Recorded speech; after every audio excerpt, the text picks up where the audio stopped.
Welcome to our exploration of Isaiah chapters 61 through 63, three powerful chapters filled with hope, redemption, and prophecy. These chapters offer a glimpse into a transformational future, and they start with a stunning proclamation. In Isaiah 61, the prophet speaks with words later echoed by Jesus himself. It's here we find, "The Spirit of the Lord God is upon me," signaling a divine mission to bring good news to the poor, bind up the brokenhearted, and proclaim liberty to captives.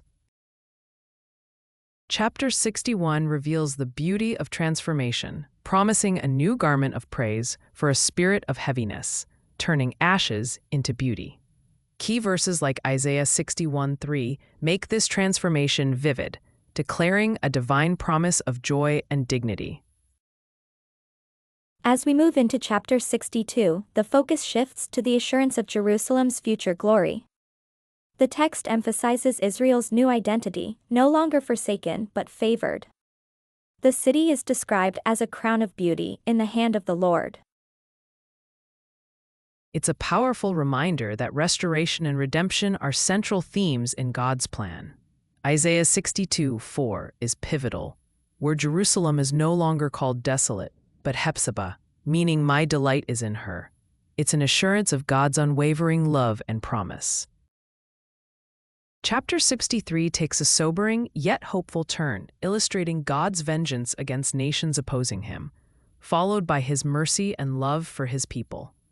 Here, Isaiah shares a vision of a mighty figure, mighty to save, resembling a divine warrior. Verse 63:9 is particularly touching, highlighting God's empathy. In all their distress, he too was distressed. It's a poignant reminder that God is not distant from human suffering, but a participant in it, providing comfort and salvation. These chapters collectively portray a journey from darkness to light, from despair to hope. They illustrate the consistent and loving nature of God, whose promises of restoration and justice remain ever relevant. As you continue to explore these texts, reflect on how their timeless messages of hope and redemption can resonate with your own life. Thank you for joining our journey through these captivating chapters of Isaiah. If you're curious to delve even deeper into these ancient prophecies and what they mean today, stay tuned for more explorations.